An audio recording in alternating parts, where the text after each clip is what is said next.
Oh, yay, look at me, I'm live. Hopefully. All right, it'll pick up in just a second. Okay, so let me start over here now that the camera is on. Yay for cameras. All right, when you are starting to DM a game, no matter what you do, and I've said this again time and time again, it doesn't matter if you're running a pre-written game or if you are doing a homebrew game, the very first golden rule number one, this is DM Alex's number one rule. Never write the game before you know the party and the player types, because you're going to write out this adventure for them.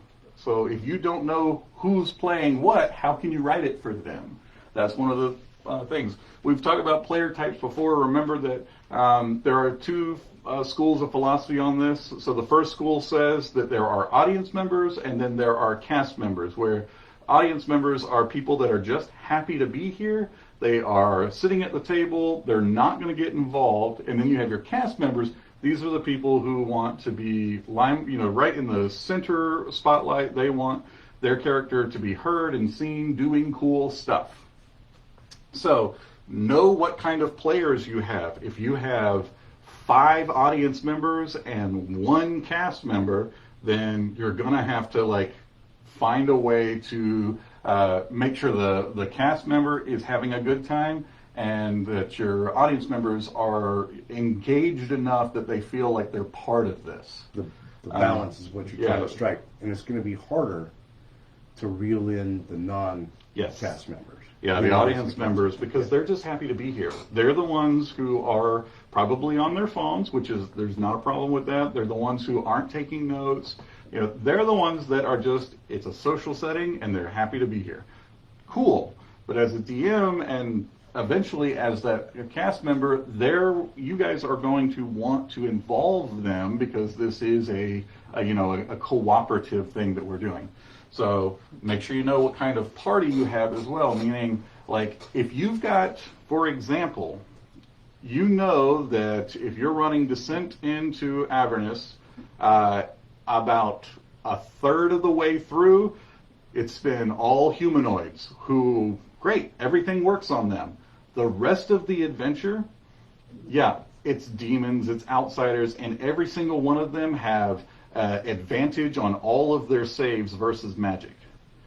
So if you've got a party full of casters, you need to warn them way before they get to that point that, hey, your character that you're wanting to play, that's really cool, but you're going to have to overcome these obstacles.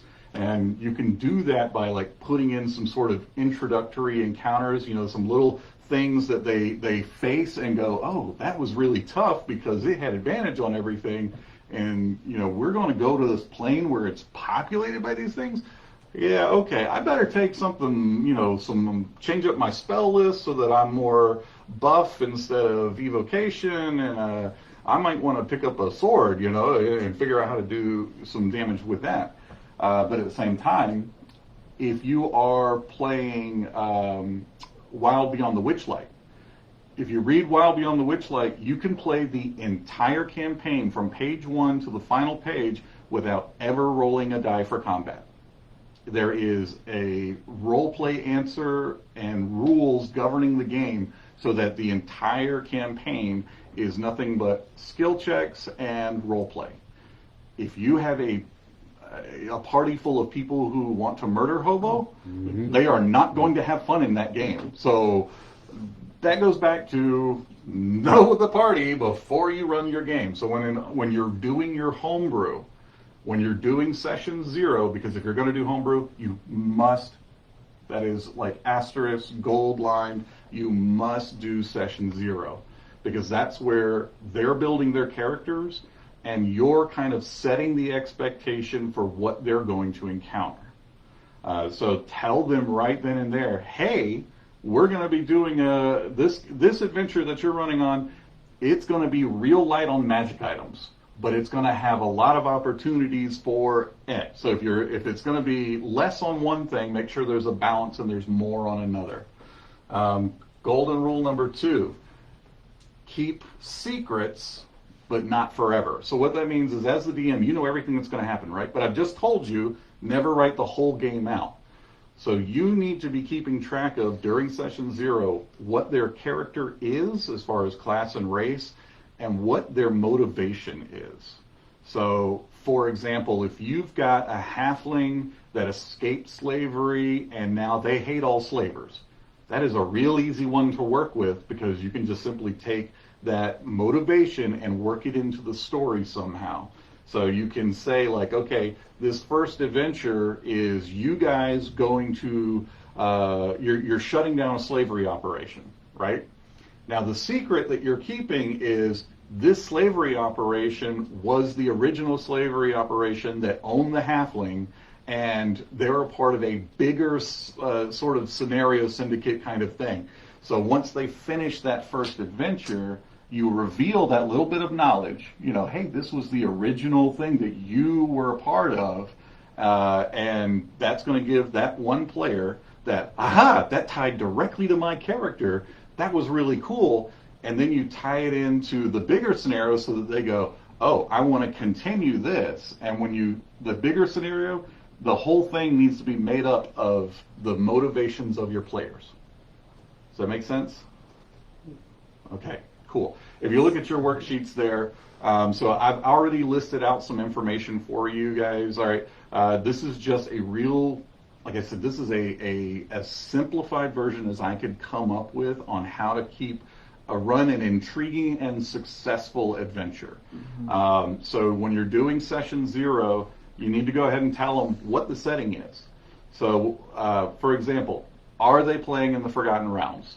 Because if they are, then they're probably going to want to visit some stuff that they're familiar with, or you're going to need, as a DM, to include things that are in the Forgotten Realms that the people will like clue on, like Harper's and Zentarim and Mithril Halls and Baldur's Gate, so that kind of stuff, so that they go, oh, cool, because you're trying to bring them into that world.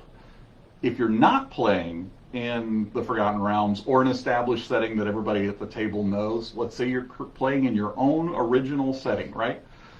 Then you need to kind of break it down with as much history, background that you can give them without like word vomiting. So that means like, you guys start off in this small town, or you start off in the thriving city of, and this is the main center of the continent that you're on, and it's been here for so many years, and it's enjoyed peace and prosperity, or it's enjoyed war and famine, and everybody here is mean and vicious, or good and giving and generous. So you're setting up the setting without telling them the entire history of the continent, right? You're not telling them, okay, so 15,000 years ago when the world first created, you're just giving them enough to get them started. And then when you're telling them about this setting, you're doing this in session 0, so they're building their characters based on what you're telling them. So when they ask, okay, well, if I'm in this city, like in this world, is there a jungle? Sure, absolutely. In fact, this city sits on the border between, this massive jungle region, and it's untamed and it's full of strange creatures, or, it sits above an endless pit that goes straight into the underworld where all these creatures are coming up, and it's your job to kind of watch over it. You're setting this up because they're trying to be a part of your story, right? So you've got to give them the information and let them sort of build around that. And then as they're playing, you have to continue to like, okay, and so this person because of this, or, oh, you've been here before because this. And so they're like, oh, cool, all right, cool. And what they're doing is they're inserting, their character into these settings, and it's building story, it's building concern for your world. So now as you're going in, I've got this kind of diagram right here, and this is, it's the chain of events. Get it? It's chain, right? Okay. So it starts off with your intro or your adventure hook. When you're doing your adventure hook, you tie it directly to a character or a character, multiple characters' motivation. If you look on your sheets, there is a space for that. It's going to be after, you get your character, and then you've got their motivation, And when you're writing down, when you're filling in this worksheet, when it comes to motivation, 10 words or less. Just the very, simplistic idea. You don't need the 6 pages that they wrote. You need the core inspiration for why they're here. That way, it's easy for you to go back and reference. And that's all that is. It's for you to just be able to look at that and go, hates all slavers. Boom, moving on. Loves gold, wants to be the richest person in the world. Very simple, short idea. Then you go into the adventure hook. So this is where you tie in, okay, this is this person's adventure hook. This is the intro. This is why they're here. And this is what's going to pull them into the adventure. And you're going to start with each session following that is a link in the chain. So that means in each of these sessions, and you should do no more than 10 before you get to the conclusion of that adventure hook. So 10 sessions, and that concludes that adventure hook. That does not end the campaign, and I'll get to that in just a second. So each of these little links that as you're going through, make sure you are meeting the requirements of your player types in every single link. If you've got somebody who wants to roll dice every single game and they want to do combat and all this kind of stuff, make sure in that session you've got that.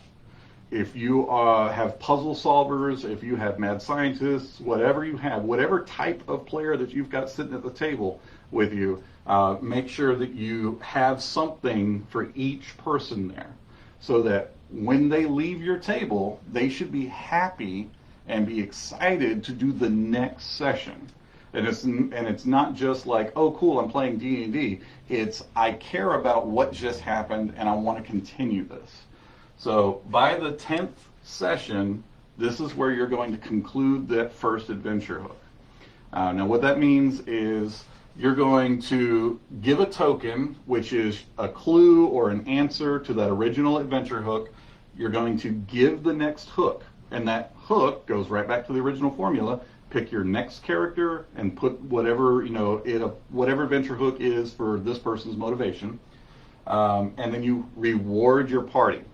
Because the problem is, if you're focused on one character's adventure and their motivation and everything, you've got everybody else at the table who's just kind of going along.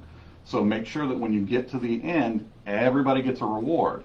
So that there's motivation to, oh, cool, let's do the next one because I got something from this, and the next one might be about me.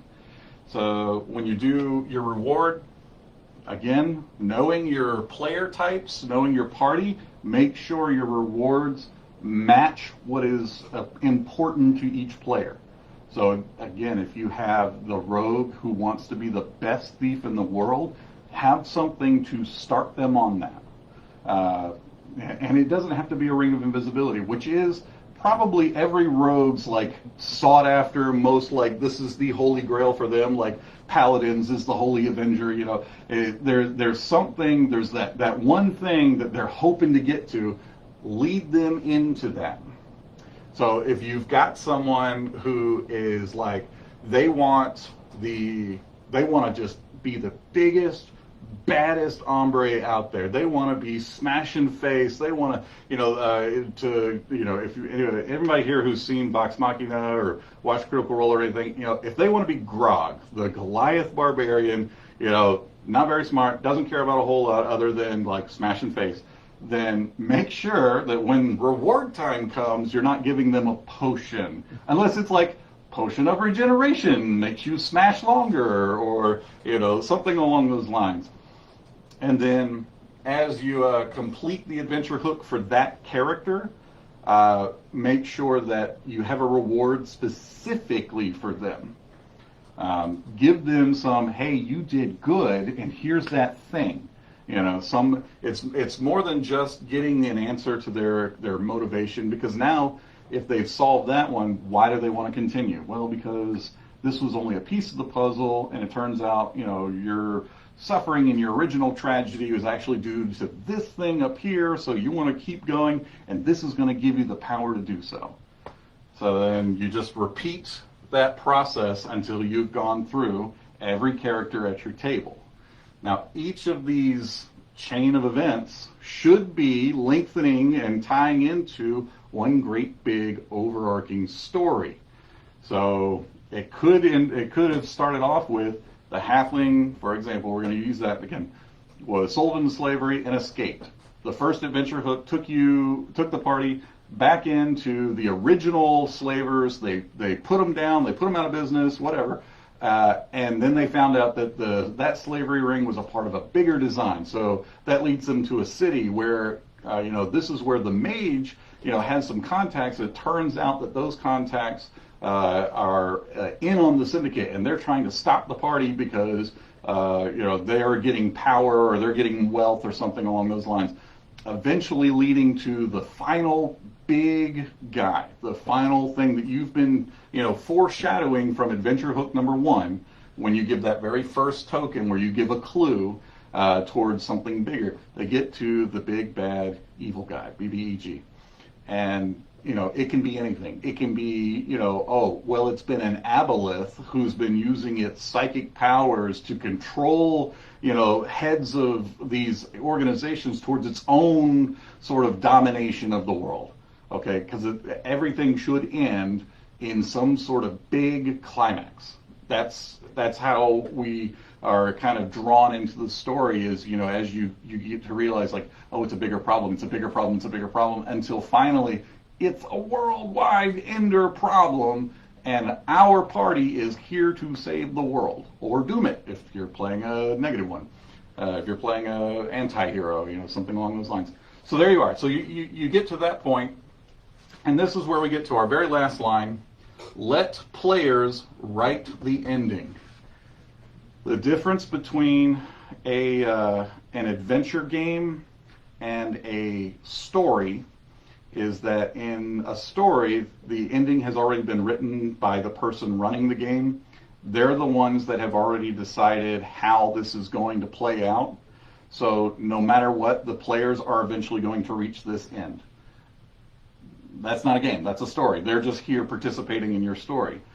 An adventure game is, the ending is open, and it's the players' actions that are leading them to what they are deciding is going to be the ultimate conclusion.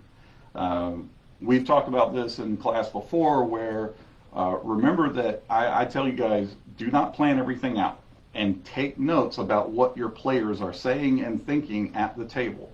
Because they might mention it as an offhand remark, and you go, oh, that's really good.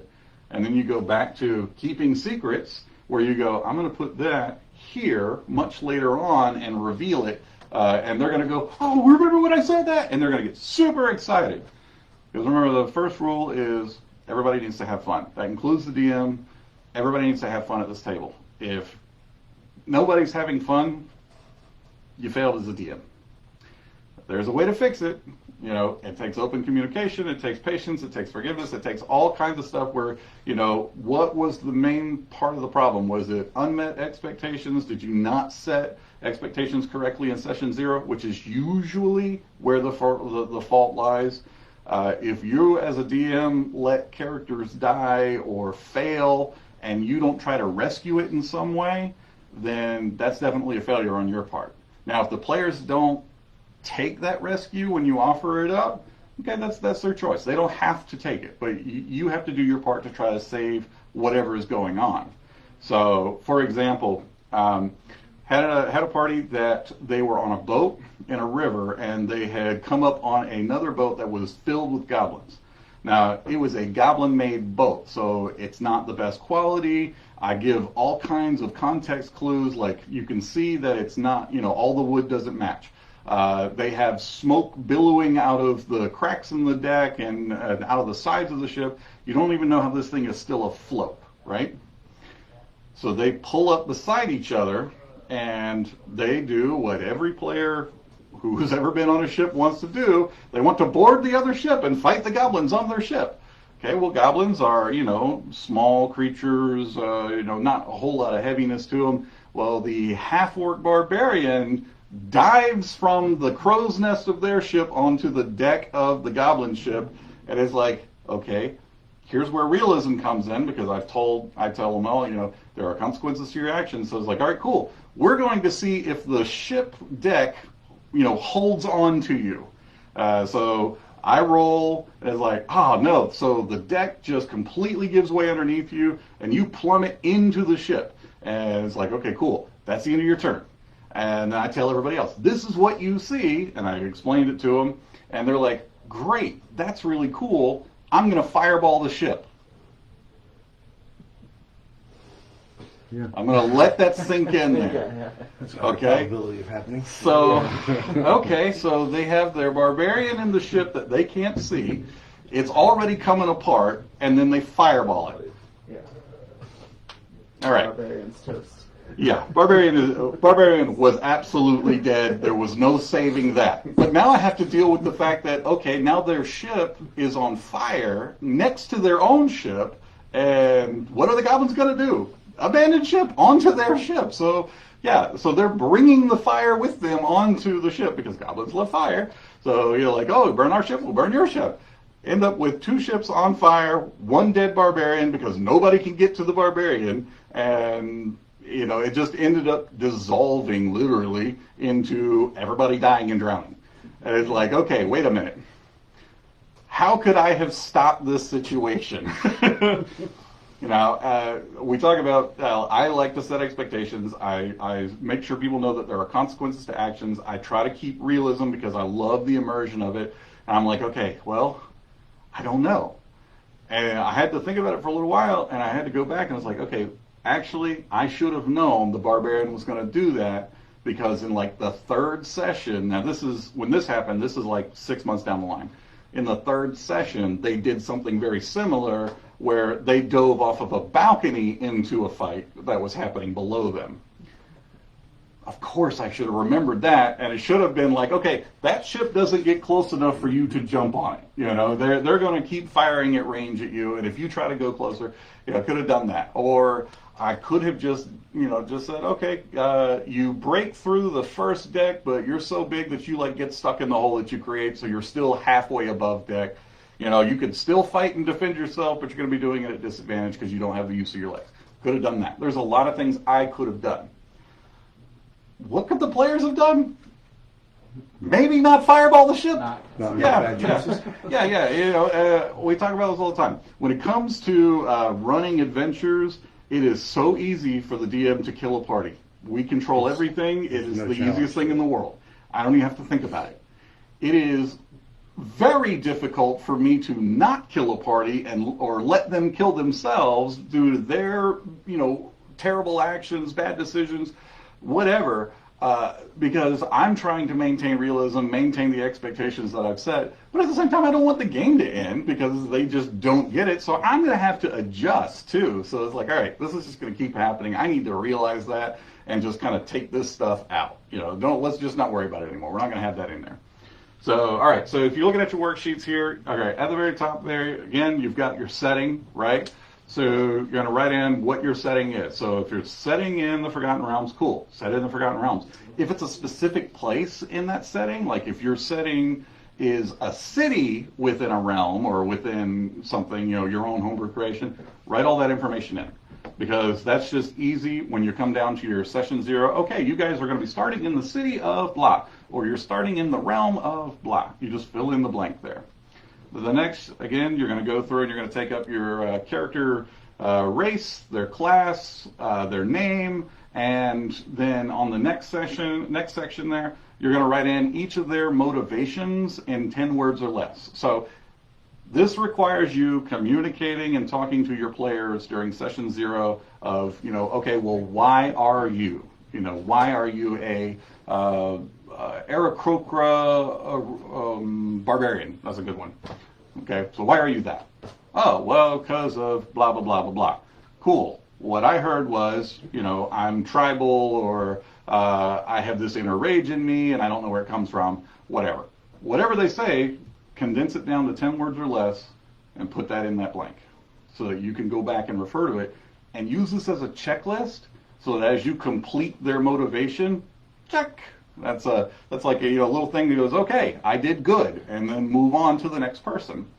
Then after that, you're going to make sure that you tie in your adventure hook using your chain of events here. Start with your adventure hook, how many sessions it's going to take, no more than 10. By the 10th, you've concluded that adventure hook.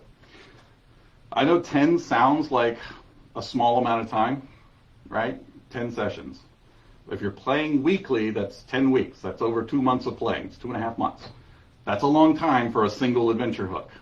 If you're playing every other week, that's 5 months of time. That's a long time. So make sure your sessions, are meeting everybody's expectations, and you're keeping them within that sort of time frame that you guys are running, and make sure by 10 you're done. Anything more than 10 and you're going to have players that start losing interest, because this last 2 months has been all about this one character and I'm done with it. If you can get it done in less than 10, all the better. I don't really have a minimum. Like, if you can do it in one session, great, cool, good on you. I normally can't because I'm long-winded and I like to continue stuff out, sometimes a little too long. So like at my minimum, I think within 5 sessions, so just about 5 weeks. And considering in that 5 weeks, we're probably not going to meet at one point, so it's actually going to be more like 6 weeks of time, or we may have to end early or something like that. Just keep that in mind. So again, if you're looking at 10 sessions and you've got, oh, we didn't play this week and all that kind of stuff, you're suddenly stretching out into longer and longer periods of time. So there you go. So that is my chain of events. That's kind of my help with the homebrew here. I've done enough talking. I want to turn it over to you guys now, okay? Who here is actually running a homebrew or thinking about running a homebrew or is about to run a homebrew? Anybody? It's a mix between homebrew and pre-made. Okay, cool. All right, so let's start there. All right, so tell me, first off, what's your pre-made beginning with? The pre-made? It's from this, I don't know if you guys ever heard of this subscription-based thing called Dungeon in a Box. They do a lot of cool things. Heard of it. They Yeah. send you get maps, you get these really cool like acrylic minis. It's like a loot crate kind of thing, right? Kind of, yeah. And the adventures are made to be written where they can be done as a one-shot, but they do have an over-connecting story called Voyage of the Fallen Star. Cool. Where it's like this comet had like landed and stuff, and then the player motivation is whoever finds the fallen star gets a wish granted to them. Okay, neat. that's So the motivation. And pause right there real quick. Okay, let's identify real quick because I've just been talking about this, right? So what's the conclusion to this? He just said it. Getting a star. That's right. And what's that going to get them? They get a wish, right? Okay, so that right there, the wish, is powerful enough that everybody in the party is going to want that wish. No matter what their motivation was, it fits in with that. Wish is the probably easiest thing to tie to somebody's motivation, All right, and so then there you said it comes in like pieces and parts, and like you get like different sections of it at a time, and it can be different stuff each time because it's kind of like. Yeah, it all has a connecting story. The year that I subscribed to it, that was just a story they're doing. They're actually about to do another story, but I kind of canceled my subscription because when you get 12 boxes of stuff. Yeah, like, absolutely. Lots of space. But and it is, I'm running it for my stepdaughter and her friends, and I gave them options about what they wanted. I'm like, we can do a pirate theme, I have a sci-fi stuff, and I have a Grimdark campaign I really want to run too. And then they chose pirate, and then that's kind of what it is. It's very pirate themed.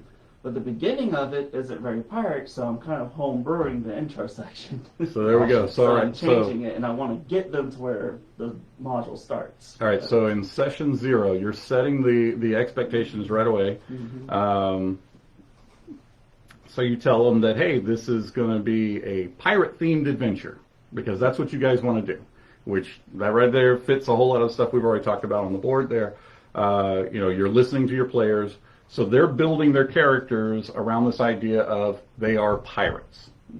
Now you've got this sort of, you have this predefined setting that they're going to be moving into. Now, is this going to be like a traditional open water pirate theme, or is it like Spelljammer through the Astral Sea kind of pirate theme? Traditional pirate open water. Cool. So you want to make sure that in your session 0, you're telling them that, hey, this is going to be ships and you're going to have water. So make sure that if you're playing a character that wears heavy armor, that they have a way to deal with the idea of being in the water by themselves. So, it might be one of those things where they go, okay, if there's ever a fight, I have to be tied to something on the ship.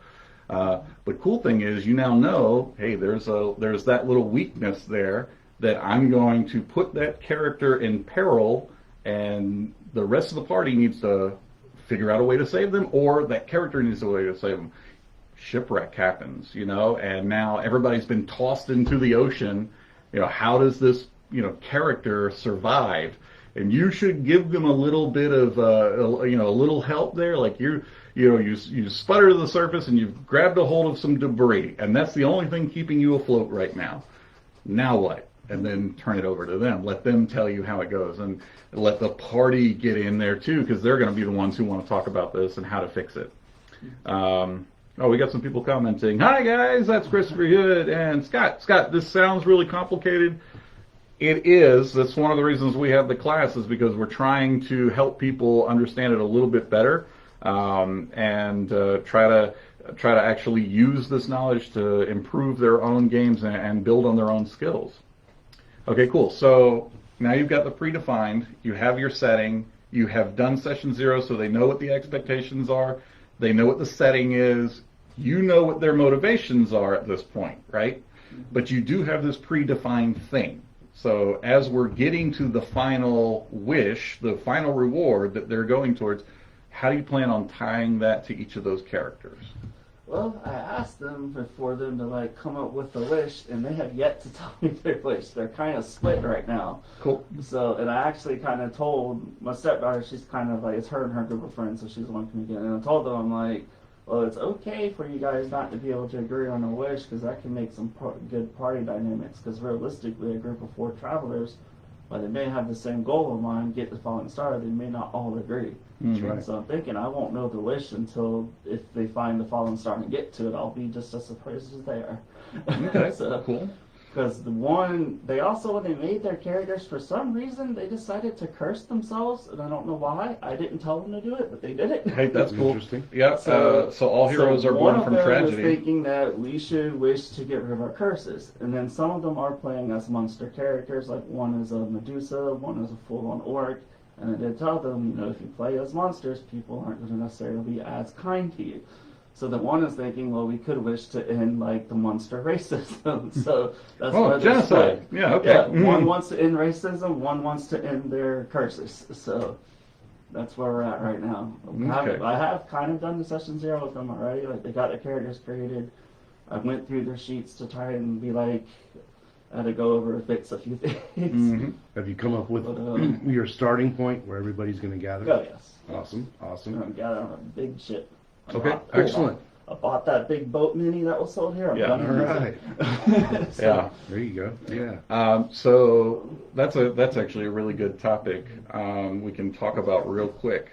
So how do you, in your homebrew world, how do you plan on creating the immersion factor? How do you bring them into the realm other than just theater of the mind? Like what kind of stuff do you guys plan on doing? I'm a huge mini person in battle maps. I know somebody like that. If I was a rich man, I'd get the 3D terrain. I love all that stuff, but yeah. So You gotcha. That's how I've always done it, and what little I've ran so far. That's cool. And anytime we have stuff like that, we use it, because that's just it's a tool for immersion, but it's also fun for the players to be able to actually play play with the mini and the D&D stuff. Yeah, because when I first started playing D&D, I was a child. And somebody would say, okay, you're in a 20 by 20 foot room. I'm a child. So this thing is as big as a football field in my head, right? But you show somebody what a 20 by 20 room really looks like, with figures and minis and everything that's in it, and okay, I get it now. But you don't need any of that if you don't want it. It can be all in the mind. It could be all on a simple piece of paper, or you could go as elaborate as you want. I'm curious to know, since you've got the ship and that's your starting point, right? What, and when I build my homebrew worlds, I imagine my first hex. Okay, what's in my first hex? Well, it's the meeting point, it's the town, it's the boat. Then, what are the hexes, the 6 hexes around it? That's good. Right? Because that way, your players are going to be like, well, we're at this hex, we do this, and then we go this way. So then you already know what's there. Now, you don't have to draw the whole world up. Don't do that. You will drive yourself insane. See the board. You want to build Wherever the it is. world with your players. So you're going to have a general outline, but you want to build the world with your players as you go along.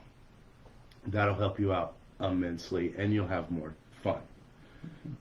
And they will have more fun. Yeah, and some concrete things that you'll need in your homebrew, though, right? For especially for a game like Dungeons and Dragons or similar games where there's classes with jobs, is if there's going to be clerics or healers that get their divine power from a deity, you're going to want to know what deities are available in your world. You can use preconceived ones that we've already come up with as humanity, or you can come up with your own. It doesn't really matter. Just make sure you get yourself a list of them so that anybody who plays a cleric or wants to bring religion into the game can do that. And then going back to mapping your campaign. You're starting off on your boat, for example. What's the name of the body of water that it's in? They start in the Forgotten Realms, the Sword Coast Sea. They're leaving the port of Baldur's Gate. Okay, Going excellent. that water. And then they'll be going to a portal that leads them to the Green World, which is where the module takes place. So it's kind of a multi-world thing. Excellent. So yeah, if you're using a little bit of a preconceived campaign setting, you don't have to use everything. It's almost impossible unless you become a scholar of the Forgotten Realms or something like that. You're just going to want to know bits and pieces of it, and just build it from there. But remember, you're only on a spot this big on the map, right? Mm-hmm. So all you need to know for that campaign is that spot on the map for that day. I mean, For that session. For that session. You just need to know what's there. Yeah. Going back to if you're creating your own pantheon, I'm going to tie this in with if you're creating your own world, every time you mention something specifically, like deity name, domain, body of water name, write it down. Because what you'll find is as you start adding this information, you may want to keep using this world. This isn't, a one-time use for this adventure. So if you already have all this stuff established, when you play again with new characters and a new adventure, you already have a lot of this information. So you can just say in session 0, okay, here's the list of gods, okay, here's some places of interest that you might have in your backstories, go. And if you're playing with players that played in the first game, or in the 5th game, or whatever, however many times they played in this world, they are going to look at all of that and go, cool, this is what I'm going to do, and they're already going to know. And then somebody else who might be brand new to your world will be like, oh, okay, well, this is a little overwhelming, it's a lot of information, and you go right back to that first time you ever played in the world, and you go, okay, tell me about your character. Just what kind of character they are and why they are. And then you go, cool, you might be interested in this and this. But most of the time, once they start talking at session 0, your other players are going to go, oh, well, you should be from here because of A, B, and C. And they're going to be really excited about it. That's going to get this person really excited about it. Or they might be like, well, I don't know, I don't really like that either. Then you have to kind of, as DM, create something new, write that down, because it's going to probably come up. Then we get back into, tying that into their motivations and stuff. Yeah. All right, so then we get to the final thing, which is we know that the very final thing that happens is they get a wish, right?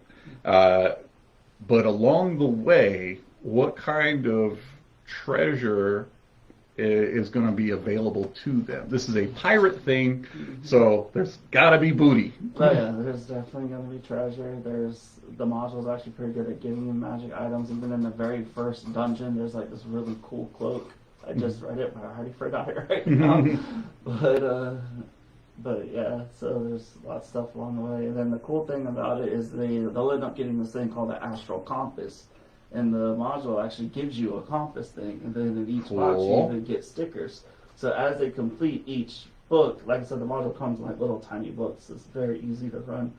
So as they complete each one, they find a piece of the compass, and that adds to it. Then when the compass is complete, it points them into the direction of the thing. Very neat. And then it looks like That is in the really, really final cool. module, it looks like you actually do go to the astral plane, and then they have to encounter this angel-looking thing. Oh no, the mini's really cool. It's about the tallest. So Nice. so Awesome. excited to use it. Well, and if you finish that, right? So you've gone all the way through. They've got the wish and everything, and now it's new party members, new adventure. How do you tie it into what's already happened? Ooh, I don't know. Aha! And you shouldn't, because I've already told you, don't write the ending out. Let the players decide, okay, and this is how it's going to affect it. At the end of the game, when they've got their wish, then go, okay, your wish comes true, but what are the consequences to it? And let them just fill it in.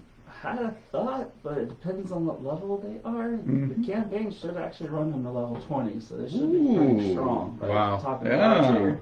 And I'm thinking, because pirate, water, what better way to end that than to have them encounter Cthulhu? No thanks. No thanks on that. I was instant loss. But I think I hear my mom And calling. getting back to the player type, a lot of these people are new players. Like my stepdaughter, from when I ran Lost Mine and filmed of her, and then running Curse of Strahd, my stepdaughter, she's very much a role player. But she does get bored during Curse of Strahd because that can be somewhat combat heavy. Because a lot of zombies, a lot of creatures that they can't really talk to. And it's like, I'm sorry. But when they do encounter humans, I try and give her role play sessions to get her fun in. So on that situation for everybody, if you do have somebody who likes to role play all the time, when they roll it to hit and it's going to hit, you say, okay, it's a hit. But what do you do? How do you do it? And let them role play it. And try to get them some satisfaction out of that. Some people just want the straight math, and they're the min-maxers, and some other people want to do the role play. The rest so you want to try to let them do that. They just want to kill things. Like, that's all they want. They just want to fight, and they want to get out of Barovia. But she wants to talk to everything and interact, which is fine. Yeah. Have you thought about doing not at table sort of role play kind of thing where I'm a big fan of Discord, so if I've got somebody who they're a big role player, but I've only got 4 hours and I've got to fit all these things in so that I can make sure all of my players are happy, I'll be like, okay, cool, we're gonna do that on Discord, and I'll throw out some I'll start off with an NPC and stuff. What's really good about that? It's all documented, so I don't have to remember it. I can just go back and reread, be like, what did I say then? And scroll back through. That's a really good way to do it. Or you can do okay, cool. Let's do just a kind of a side thing between now and next session where we talk about that, and you can play it out that way. If you consider doing any of that kind of stuff. That's not crossed my mind. That's a good idea. Oh, thanks. I'm sitting at the front of the table for some reason or another. Yeah. And getting the player type, like I said, the other players are new. I don't know their player types. Cool. My boyfriend is in it. He seems like he's very interested in lore and story. He even said, if my character ends up dying, can I have it to my character built a Warforged? And I'm like, he's very much about connecting everything. So I'm like, okay, so now I really have to amp up the story for him. Then the other two, I have no idea what their types are. So that's great. So as you're playing, you're going to have to pay attention to what makes them pay attention and more excited. And you'll have to adjust on the fly, which we talk about that. That's where your improv skills have to be on point. Because if you've got somebody who suddenly perks up at a riddle, and you're like, this wasn't that big of a thing, now you're going back and going, all right, now there's a riddle here and a riddle here. You have to make sure that every time there's something for them to figure out and solve. If you've got somebody who is already thinking about their next character, the only way I've found, and this is just me, and it may or may not work for you, but what I found is with those kind of people, I usually end up having them become either they have many followers, so they can build that character, and that follower will join them when they need it. Oh, well, actually what I'll do is I'll reach out to my contact, Billy Bob, because Billy Bob is the best healer that I know, and I'm going to bring him along this time. Or, I'm going to reach out to Phaedra, and Phaedra is a druid who speaks with animals, and we're going to have that available to us. So you can do it that way, or you can have them as a member of a guild or something that gets assigned to the party. And that way it's like, okay, cool. You are done with this, so we're going to put you back, and we're sending somebody to take your place.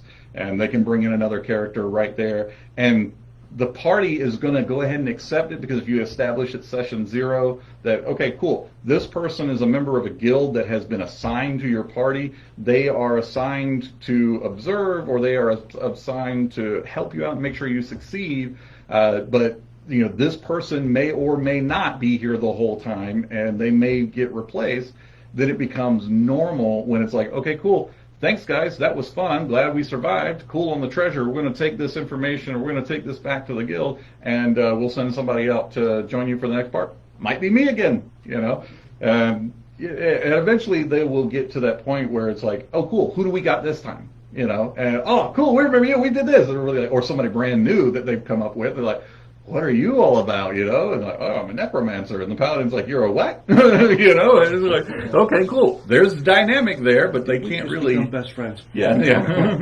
Exactly right. I think you're going to live in my hip pocket, So that's how I would handle that, is if you've got somebody who's already looking at other character builds, they're interested maybe not in the whole story, just in the story of each character and what they can do. They're going to get bored with that character probably within 3 sessions and are going to want to swap out. They're going to want to do something else. Again, your job is to make sure that everybody's having fun. Just have it built in already that this is how that thing happens. And then you might have other players at the table who are going, well, I kind of realize that like after 6 levels that my monk is not doing nearly as good as I thought it was going to. And then you just have that character who's a member of the guild or who has followers and stuff and go to them and be like, hey, cool, how would you like to be my follower? They'd be like, yeah, that'd be great, cool. And then they hand them a character sheet, okay, cool, you're now this person. Or it can be, if they're a member of a guild, they can be like, oh, cool, well, let me put you in touch with the guild. We'll get you sent off to, to get trained and all that kind of stuff, and we'll send somebody in your place. And then they bring in a new character that they want to try out or want to play instead. That mechanic works pretty well. Again, it gets a little muddled when you get towards the end game and you've got a brand new character coming in. And they're like, you've got the rest of the party who's been there the whole time, and they're going, do you know what we've been through? And they can be like, yeah, absolutely, I know what you've been through. We've got it documented. That's why I'm here for this last little bit. And like, that's why I care about this. You kind of have to force that a little bit, to be like, all right, this is the only way this is going to work. So that's how I would handle all of that. All right. Any questions about starting homebrew, or any questions about homebrewing in general that I haven't already touched on? Good. Silence. Crickets. Crickets are good. That means I've usually covered everything. Well, as always, I'm here all the time, so if you guys do have questions or you want me to look at some stuff, we'll do that at the end of class, where I'll get a chance to actually look at anything that you've already got that you're kind of wondering, like, how do I run this, or is this balanced, or what do I do about this? I can do that. Or any other time when I'm here, if you guys, as long as I don't have a customer in front of me, you want to talk about this stuff, you want some help with it, feel free to do so. Reach out to me on all the socials, reach out to me on Discord, whatever you're most comfortable with. And if I don't respond right away, don't get mad, because I've got the whole life thing going on, but I will eventually see it and go, let me get to that right now, and I'll respond. If it's something that's urgent, call me or come see me. If you've got a session that day and you still haven't figured out what you're going to do, you got to call me or come find me. I'll be like, all right, cool, tell me the problem, and then we'll go from there. Keep those worksheets, make copies of them, use them, because that's going to be a big help when you start doing your own homebrew stuff. It's got all the information to get you through the first chain of events, and you can just duplicate it for the next chain of events. And remember what I said about keeping notes. Everything that the players come up with, just jot a little note down. Maybe you'll use it, maybe you won't. But if they come up with it, try to work it in, because this isn't a movie, this isn't a story, this is a game, and they're participating in creating it alongside you. All right, did I miss anything? All of you, for notes, all of you may not be able to take good notes and DM at the same time, but with modern technology, you can just record the session, just record yourself, Like if the players are not comfortable with you recording them, just record yourself, and then you can play that in the background on your headset or whatever, and refresh yourself. And just keep expanding from there. Yeah, that's just one idea since we've got the modern technology. Yeah, don't be afraid to use the technology. I try not to memorize anything, but I have everything available to me that I can get to within about 30 seconds. I've talked about using some tools on here. I'm going to see if I can, for our people that are watching, I think I can share my screen. Let's see here. I want to show you guys too. Let's see, interactivity. I don't see it right off the bat, so I'm not going to worry about it right this moment. That'll be for another day, I think. Okay, so I'm going to show them one of the tools that I use. Oh, okay. Yeah. All right. So for those of you who are watching online, sorry you don't get to see this. I'll figure out a way to get it. I'll put a link in right about here so you guys can use it there. And this is. Where is my, that's the random table, okay. Somewhere in here. Yeah, there it is, initiative tracker. We'll use that as a new tab, please. All right, I'm going to post it up here so you guys can see. Cast that. All right, cool. So this website is called dm.tools/tracker. I use this for my initiative. It's super easy, like player A, player B, goblin,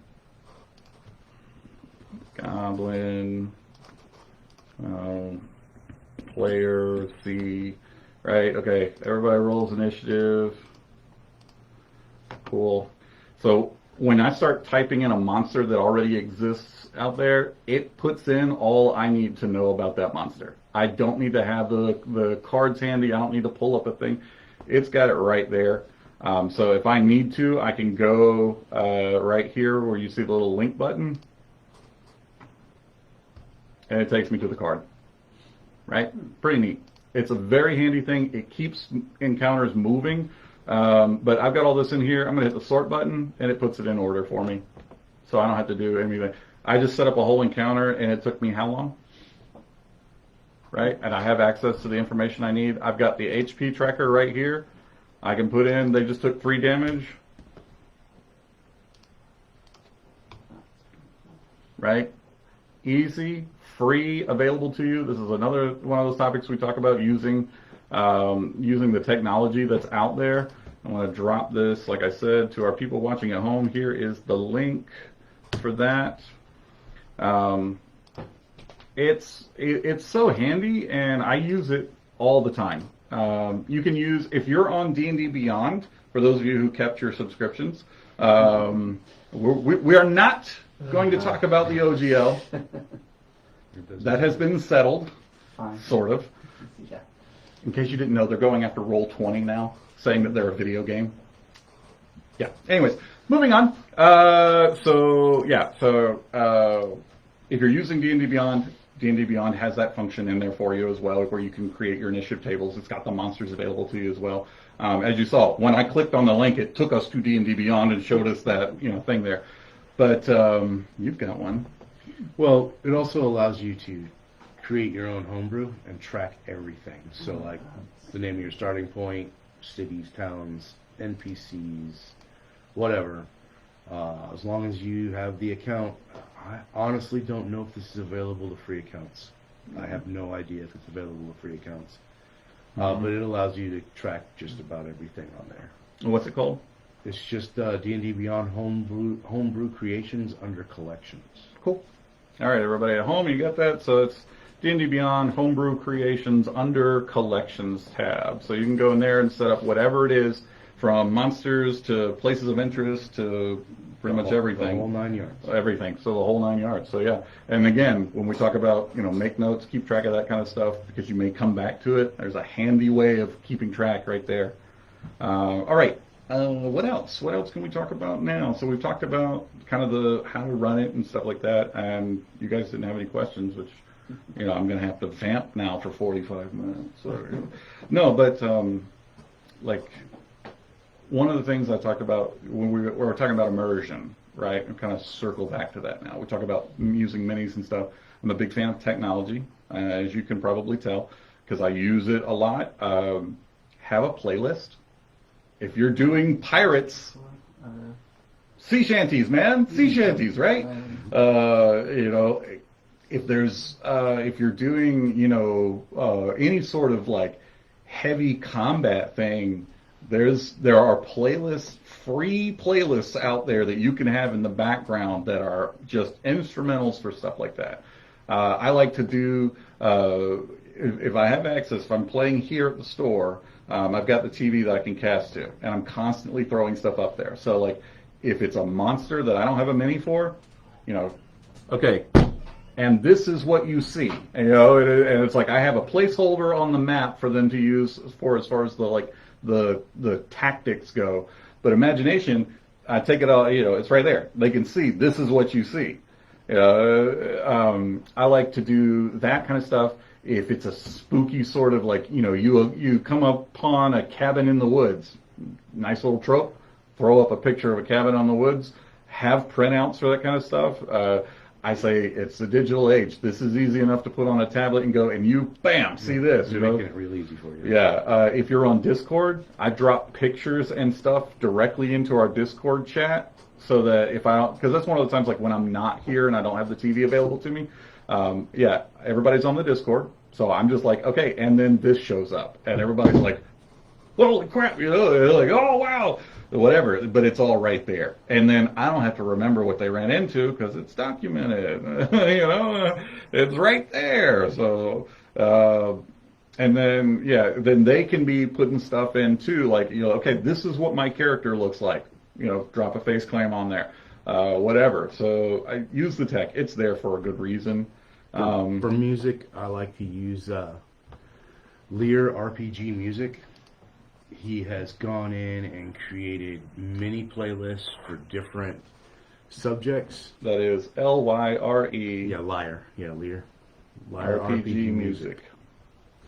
And, he's got stuff on there that you can just generally use, but he's also starting to make custom soundtracks for modules. He's got Phandelver on there, and he is right now in the middle of working on Stormwreck Isle. And then he has said as long as the Patreons keep coming in, he'll keep doing every book, making soundtracks for every single one. Yeah. And he's got like the general ones that he has, like Leading the War, Battle Music, Unholy Army, Fallen Hero, Faith Forest, Magical Clearing. This is just like general kind of stuff that you can just throw up on the Bluetooth speaker that's playing on low just for ambience. Yeah. And speaking of ambience, I really love describing smells. Yeah. I love describing, try to make it feel like if it's claustrophobic. I love to describe, especially the weather. I personally try to stick to the weather outside because most everybody just came in from it and they know what it feels like that day. So it's much easier for their brain to just snap to it. It's a stormy day on the deck of the ship as it, is creaking in its moorings here at Baldur's Gate Port. Like, that's, I mean, like they don't even have to really imagine all that much. They go, cool, and they're in the story. Mm-hmm. If you're in a desert and you want to be, as immersive as possible, just reach over and turn the AC up and start increasing the heat. It's really hot in here, don't you think? Yeah, it is. Yeah, that's what your characters are feeling. So then, let's see, what else? All right, it's now after 6, and I don't want to take any more of your time up talking about this homebrew stuff. If you guys want to move on, we'll move on. I want to turn it over to you because this is not a lecture. I want you guys to be able to participate and ask questions like we've been doing, but there's a lot of us here, so I want to make sure that everybody gets a chance to talk and ask. And you're sitting in a room full of people who are either on the same experience level as you or have at least been where you're at right now.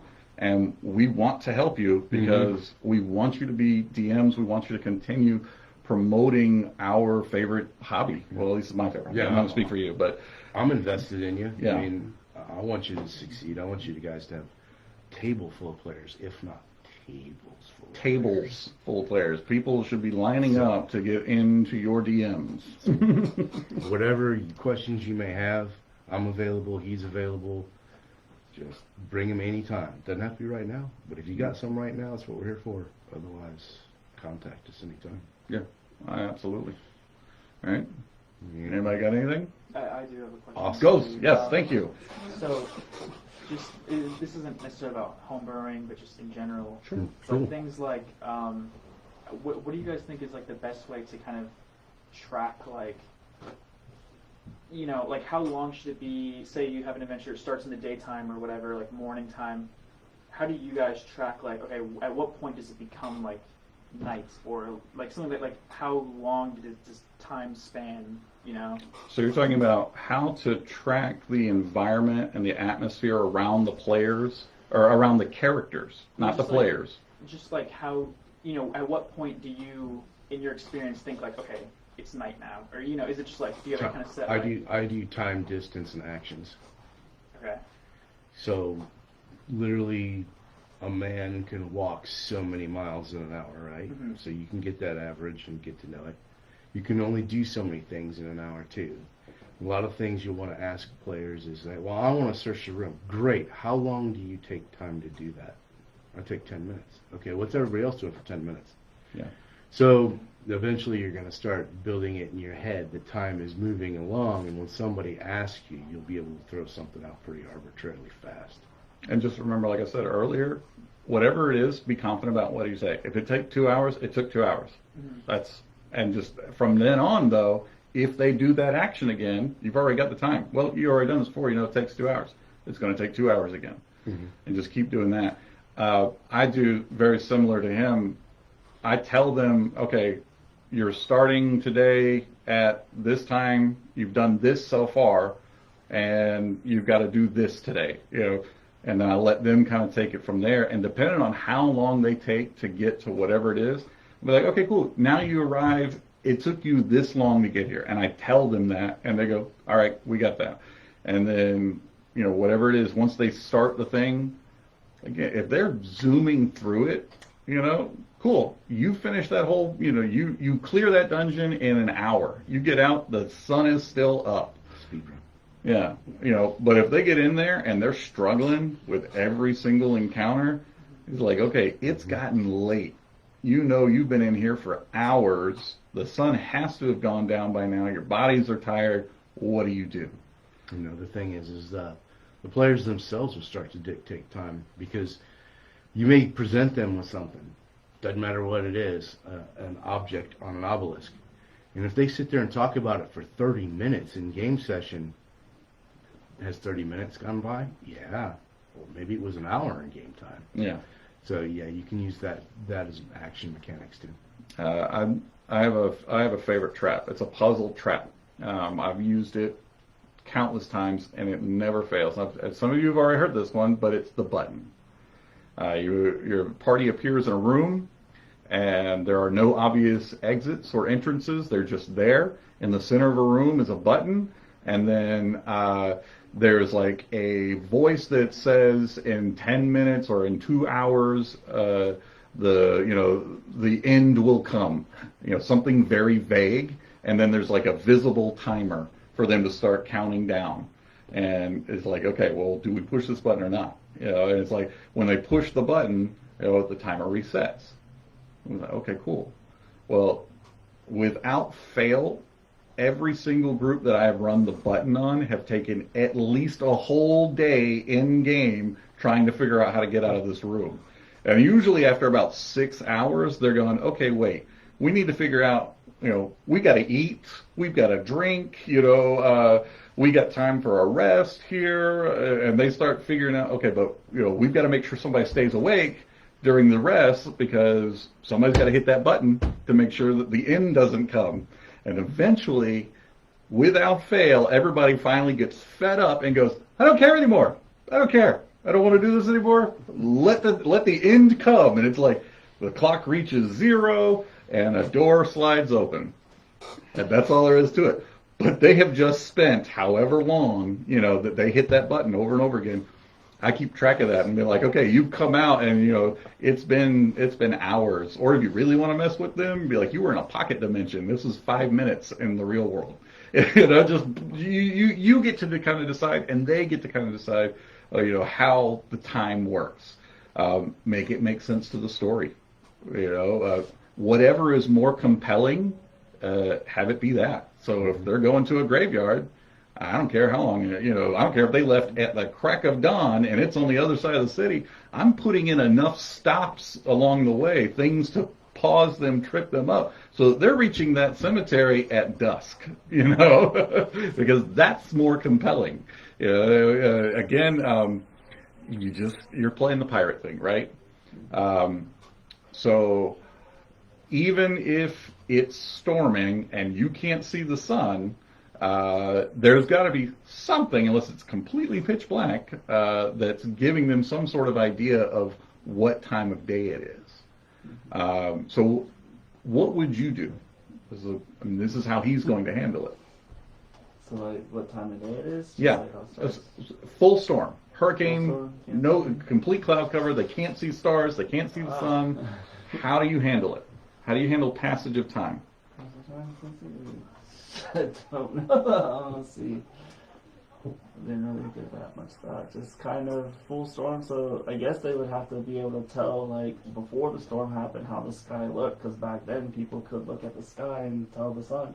Yeah, So but it's if like- there's full cloud cover, But there's full cloud cover, so they're just not going to know. yeah. They're just going to have to ride out the storm until the storm's over. And then however long that storm lasted, they'll figure it out after that, I guess. Any suggestions from anybody else? Yeah. How would you handle it? So, or sometimes you can let the dice do the war work.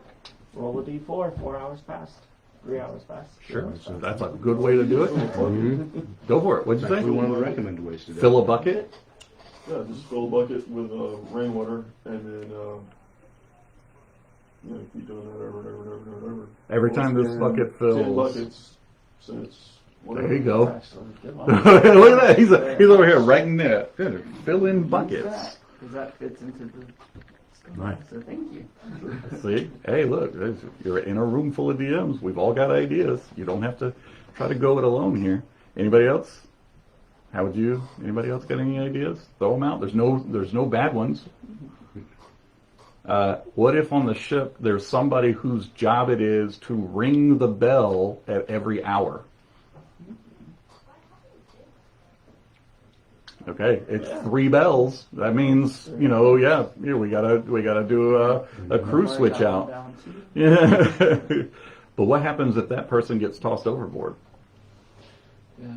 Or the the sand sto- dial gets turned over. Yeah, the sand dial gets turned over. Or the storm is so bad, so furious, you can't hear the bells. Throw that in, because that's all you've done is just add, intrigue, and you're creating more compelling. Time can be a compelling thing. It's an element of the adventure, especially if you're on a time-sensitive thing. And really, unless it's important to the story or it creates intrigue, I don't really worry too much about time. Daytime, nighttime, but yeah, if it's, like I said, the example of the cemetery, I want them to get there at dusk, because they're going to be more nervous, they're going to be more intrigued, it's a little more danger, and this is a game, so if there's risk, that kind of ups the interest. If there's no risk, then it's like, nah, no matter what we do, it's going to be fine. If you go into the cemetery at midnight or noon, it doesn't change, then, why are they here? What are these heroes doing here if anybody could just walk in here? Maybe there's stuff that happens at certain times, too. Again, if it's important to the story or creates intrigue, that's how I would worry with that. Is that answer, that help? Yeah. Cool. How have you been managing it, if you don't mind me asking? I've only run one game so far, but it was kind of like we were doing this starter set, and all we really got through, because we didn't do it all in one go, all we really got through was fighting, you get off the ship, there's the zombies, Yep. fighting them, getting to the town, talking with some of the people, and they just took so long with that. That kind of filled up our Right. real life day of playing. Well, in So that, that one I just in called that it. module specifically, it actually mentions how long it will take to go from like shipwreck to the first adventure. It says it takes 2.5 hours by boat, or it takes 2 or 3 hours to go by land. So you can go by that too, and those kind of materials will teach you time.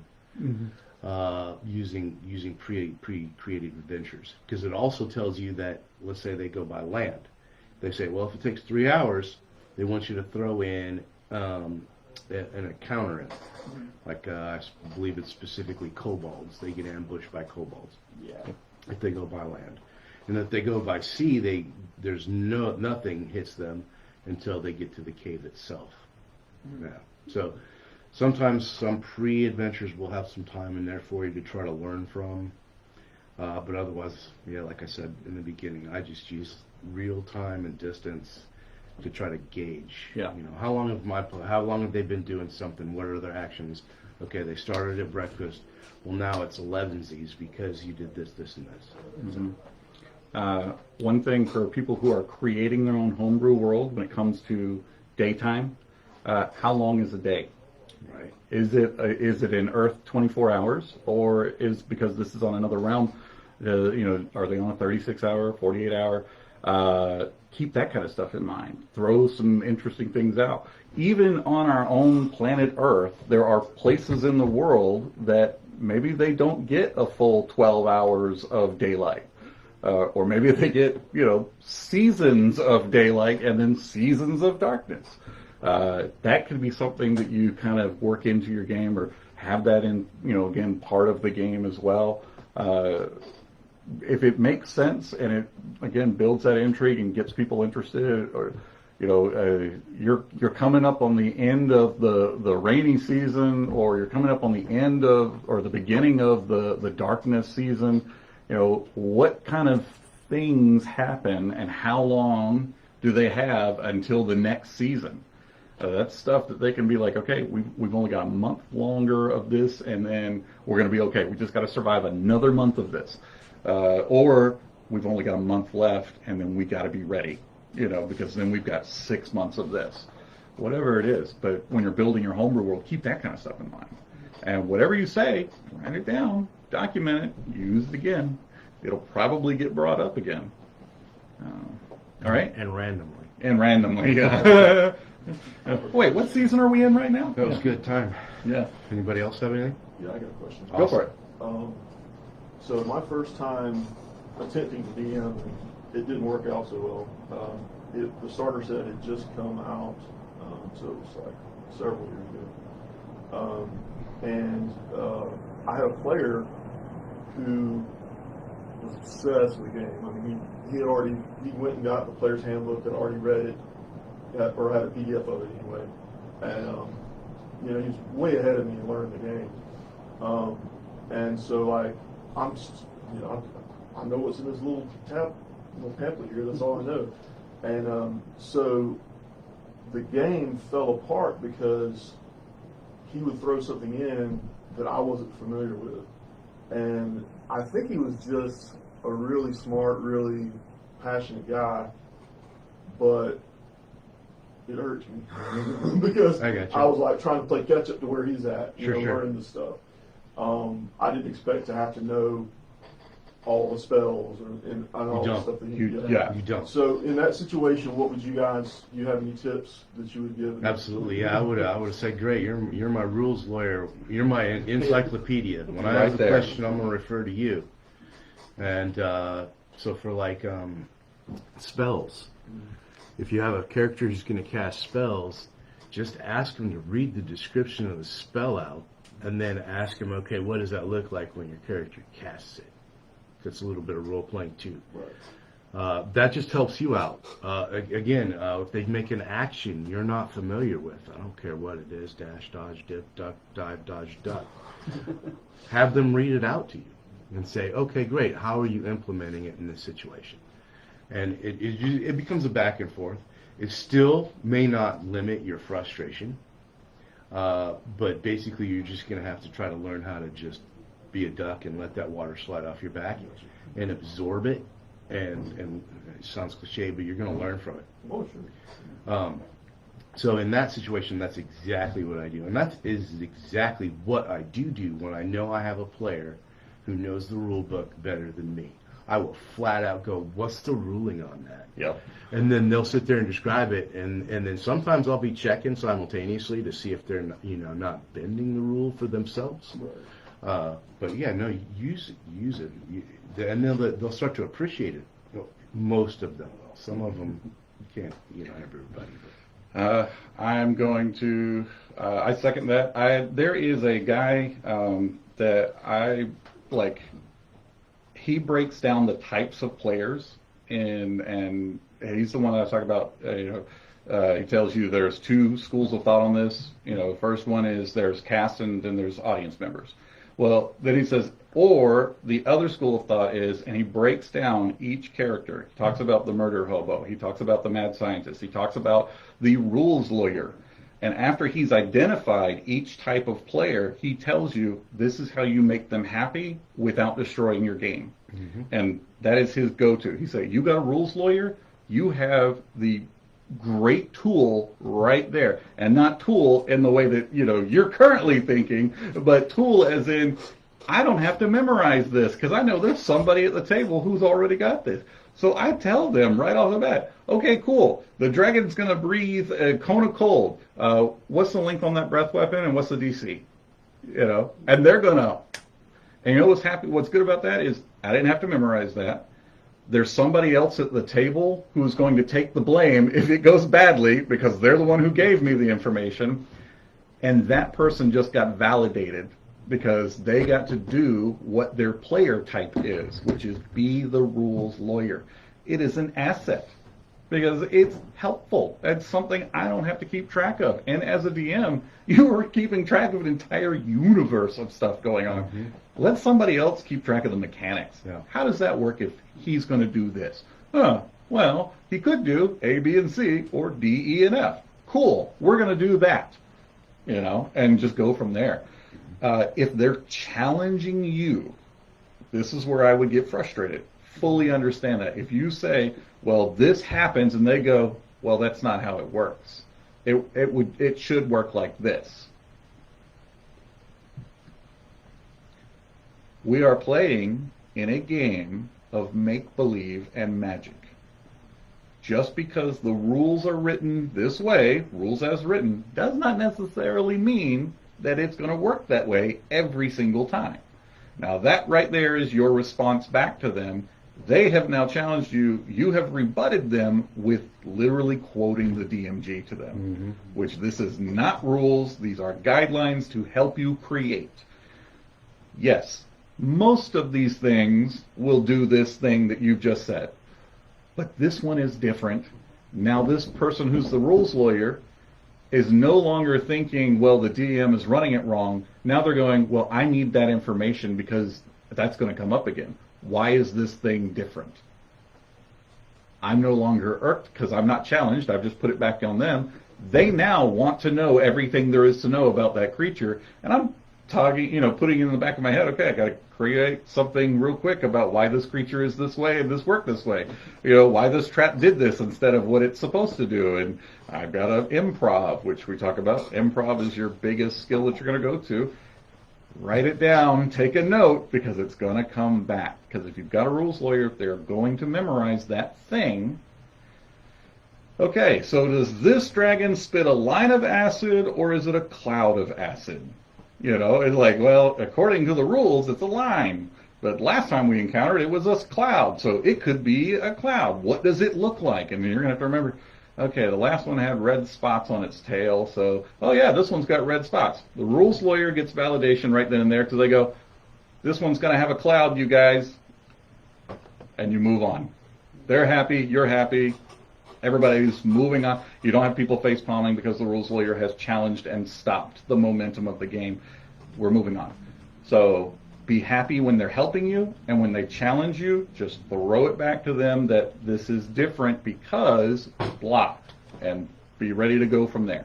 And if they still want to challenge you after that, just be like, I don't know what to tell you. That's how this is working this time. It's up to you to figure out why. You have to make it make sense now. I'm not going to try because I've already given you the reason. And just move on. Because I'm the DM, that's why. Yeah, well, yeah, because I said so doesn't really work out very often, but in this case, yeah, it does. That's a great question. All right. Else? What else? As far as scheduling goes, is 3 hours every other week, is that too short of a time? I mean, I've seen varied answers online for like Talk to your players what works best for them. I personally, I feel like once a week at 4-hour sessions is plenty of time. That gives you enough time to do an encounter in 5th edition, some puzzle stuff, some role play stuff, and you have enough time in between all of that that if you need to do breaks or dinner or vamp or whatever, you can do all of that. The shorter the time for the session, just on as the DM, you have to be a little more strict at the table about moving things along, keeping the momentum of the session, which I've talked about that before. For those of you who've been here, before, momentum of the session. Everything, once you start the game, everybody, we're in the world now, and this is what's going on. You got to keep that momentum going. Again, this is a social game. So if you've only got 3 hours and everybody sits down and you get started and then somebody makes a movie reference and then for the next 30 minutes they are talking about movies and it falls apart, or they start talking about work or whatever. You know how you can use that to your advantage? So you're in a forest, you're in a dungeon, I don't care where you're at, and your players start talking back and forth about nonsensical stuff. You can say, roll a perception check, or look at people's passive perceptions or something, and then just throw an encounter on them because they're sitting there arguing or talking, right? Well, the monster's next door heard you.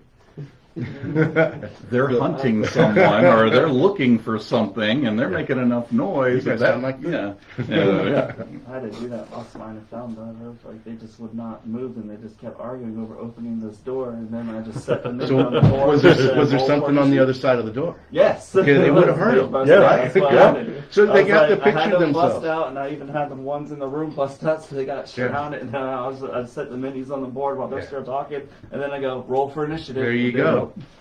Ooh. Exactly. Got them back on track. They're like, what just happened? In the old days, Dragon Magazine and Dungeon Magazine and the RPGA magazine used to have cartoons in them. And they would have little cartoons about that. It'd show a party arguing outside the door.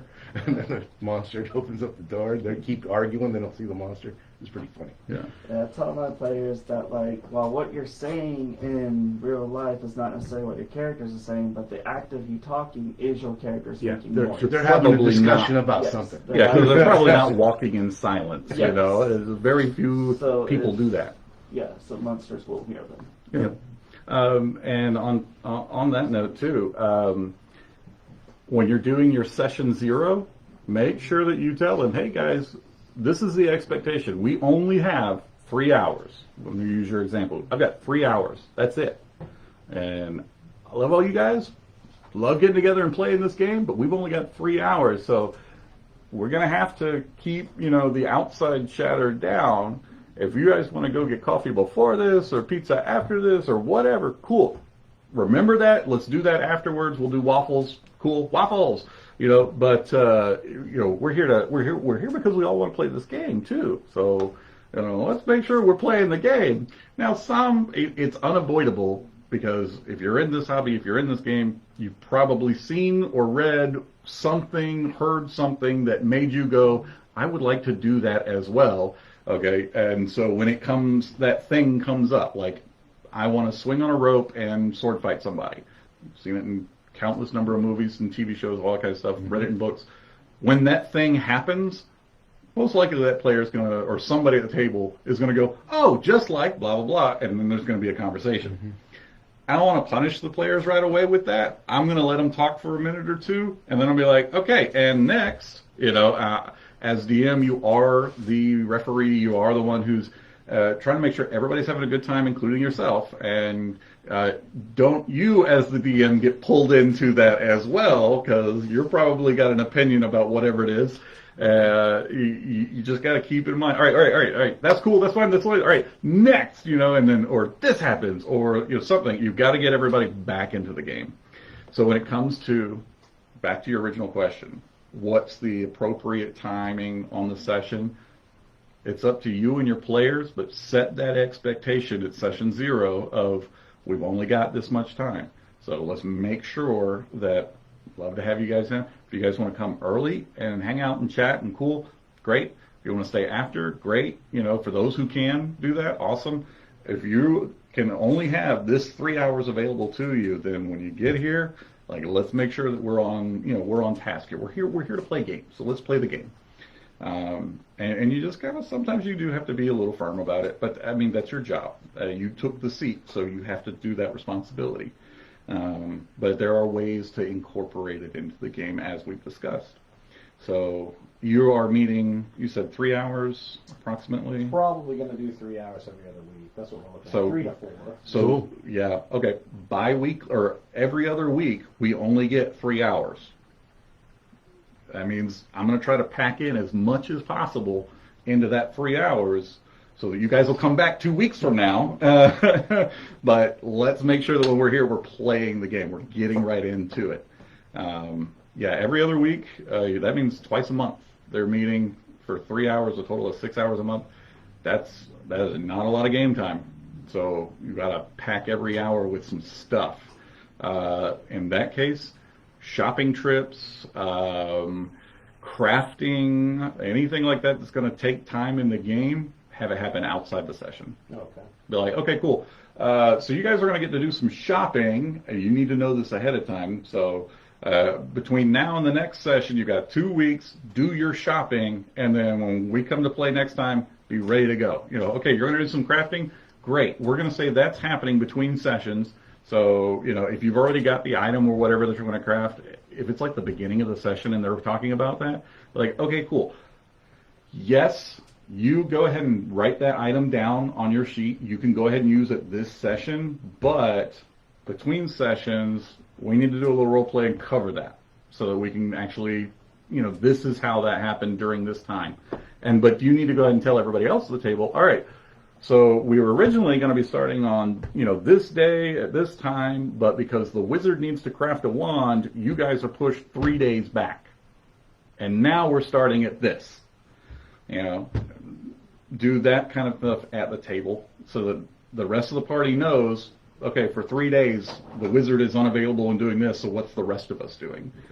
But don't let them do that at the table. Just be like, cool. Let's do that in DMs, let's do that in Discord, let's do it whatever. Just, we'll handle that between sessions. We got 2 weeks, keep us interested, keep us going, and then when we come back, we'll continue on right where we left off.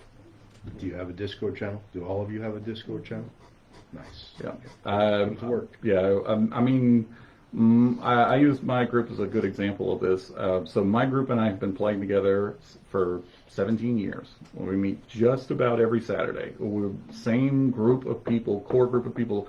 We've had additions, we've had subtractions, but for the most part, it's been the same group of people. 17 years ago, Discord did not exist. Social media was in its infancy. Yeah, we were using message boards. Texting was a thing, but it wasn't like it is now. So yeah, we'd be text messaging and stuff.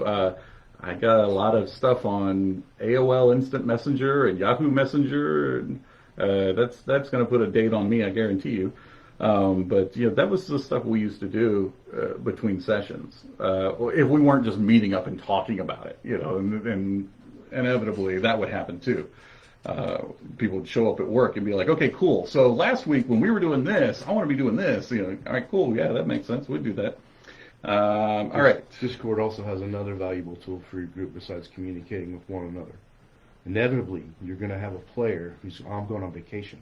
They're going to miss game day. Well, if they've got Discord on their phone or their tablet, you can. This is why I have the camera. Mm-hmm. So when somebody's missing out of my group, I set the camera up. It aims at the battle map. They can hear everybody talking around the table, and then they can communicate back to us. Yeah. And they can play remotely if needed. I use it as it's there if it's needed, but we don't want anybody using it all the time, right? Yeah. But that's another value of Discord too. So you might have those days where somebody's like, "Oh, I'm going out of town," so you say, "Hey, can you play over Discord so the rest of us can meet and you're doing it too?" And they'll be like, "Yeah, I'm just going to my grandma's house. Yeah, I could just sit in the living room and play." Yeah. So it can happen. So there are many ways to do that. When it comes to scheduling, yeah, bear in mind that holidays happen, birthdays happen, work happens, life happens, and life is usually the reason why a session doesn't make. So make sure in session 0, look how I keep coming back to that. We set that expectation of if you cannot come physically, can you do this? You've got big family, you've got work, like, as the DM, if the DM can't make it, the player should at least have a backup plan. Okay, well, if DM's not here, then we're going to do board games, because it's still a social thing, and I get cranky if I miss too many sessions because of one thing or another, and I need my D&D, I've got to have it straight in the vein, right? So yeah, I make sure in session 0 you're setting those expectations, talk about the different things that are available. If you can't make it, this is what we can do instead, or can you come online and do it that way?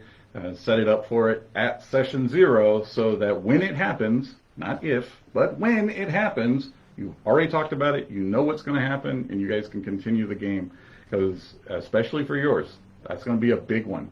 You're meeting once every 2 weeks for 3 hours. If you miss a player, like, how many players have you got? It's going to be 5, possibly 6. Nice. Okay, that's good. If you miss a player, you've still got a majority of the party. You miss 2 players, still got 4, which is, for me, the ideal party. If you miss 3, maybe we need to see if any of those 3 that are missing can be here online so that we can play. Any more than that, then it's like, all right, so board games? Where are y'all playing? I'll be playing at my house. Nice. Me and my wife are trying to have a session together, and with the kids, we won't be able to do it anywhere else. Yeah. Awesome. I understand. Speaking as a parent who had children that I couldn't bring with me to the game and play until midnight, we also had to do that for a little while where we were playing at home. And what has ended up happening is now I've raised 2 nerds who also have their own D&D games, and because they watched mom and dad do it and had a lot of fun, and they kept wanting to be a part of it, and now they're old enough that they've got their own stuff going on. So, introduce your kids to D&D. My kids are obsessed with the cartoon. Yes, Awesome. Very, very cool. Yeah. All right, we got about 3 minutes. Anything else? Any other questions? Don't let the 3 minutes scare you. Everybody had excellent questions, points, ads. It was great. Just one question I have is when you're running a predetermined module, Yes. like Curse of Strahd, Descent to Irons, whatever it may be, how do you, and of course obviously you do talk about during session 0, like, hey, we're running this module, but at the same time, how do you stick to the module, but at the same time giving your players the player agency so they don't feel like they're going along for the railroad because you're playing a module that's already a pre-written story, the pre-written stuff, but you still want to make sure that they have their freedom.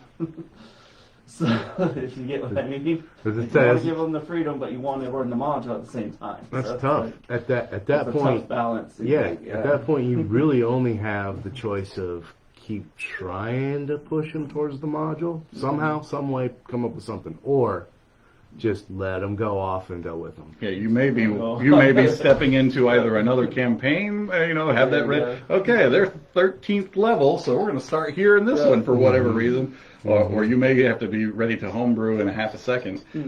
I will say that a majority of the adventures that are on the shelf right now, the pre-written stuff, have a, if they do this, then this. Descent to Avernus has that, if the party starts good and goes evil, this is now the adventure path, and it still follows pretty close. They still got to do a lot of the same things, but it ends with a different result. Plus, there's a lot of in the built-in ones that have also got they'll call random encounters. Yes. Yeah. So you can use those. So if they start to go off the path, you give them a random encounter, and especially in like Stormwreck Isle, if you're first level and you go off the rails and you run into an owlbear, you're definitely going back to Dragon Rest because it'll tear them up. But you don't want to kill them, right? You just want to. Yeah. You want to make them want to tuck tail and run. Railroading is its own Yeah. topic, and it's hard to get around because as a DM, again, you're not telling a story, right? You're playing a game, and the players are deciding how that game is going to be. Yeah, they're the ones who make the story. You're just trying to fit the mechanics around what they're wanting to do. But if you're running one of these predetermined things, you have to kind of keep them on track a little bit. So that's where you're going to use that improv skill to guide them, kind of nudge them back towards it. I've been trying to give them like multiple options. Like Curse of Straw has a thing like if they're at this level, they need to be here. They need to be here. And I'm like, okay, well that level they can have the same level for here. So it's like trying to nudge them. Like, are we going to the windmill? Are you going to the wine? Like, kind of the same stuff. And that's actually another session 0 type thing is. Yeah. If your players are telling you their expectations, some of them will say, "I don't care. I'd like to play Curse of Strahd," or "I want to play Descent of Avernus," or "I want to play Candlekeep Mysteries," or whatever. And others will be just like, "I just want to roam the world." So you're gonna have to try to figure it out then, and then set the expectation of, "Hey, we're gonna run this adventure. It's kind of railroady." If you tell them right away, maybe they'll be okay with it. Yeah. Maybe My they wife won't. said she You have to actually play it likes by the ear. railroad, and I was like, okay. Well, I mean, there is some niceness to that because you have borders to work within, you have structure, you have, you can only do A, B, or C. And if you're one of those people when you're presented with too many options, like you just kind of shut down, that's what railroad is nice because what you're just I'm like, like. I got 3 to choose from. I'm going to pick the one that makes the most sense for my character, or the one that's going to be the most profitable for me. You're going to pick whatever is self-serving, and that's going to be your choice. But you have A, B, and C to choose from. Yeah. All right. All right. So I'm going to call it there. It's been wonderful, and we will do this again next. Oh, yes, we will do it again next month. I had to think because Pensacon is the end of the month. Yeah. But that'll be over by Monday, so we're good. So we'll still meet the last Tuesday of February, and we will continue working on. Again, we were going to talk about the Star Set, but everybody was more interested in the homebrew. So That's awesome. If you four and those of you who are watching at home want to come back next month and bring like some snippets or whatever of what has happened in the next month of playing, and want to get like some feedback on it, or get some information about like, okay, so what should we do now? How do I go from here? Go ahead and bring that in. As you can see, this is your chance to meet with other people who've been where you're at, know what you're going through, and we want to help you. We want you to be happy and have fun. Yeah, have fun. All right. So this has been your DM Alex and Mark, once again coming to you live from Comic Emporium. We are going to close it here. You guys have a safe and happy end of January, and we will see you all in February.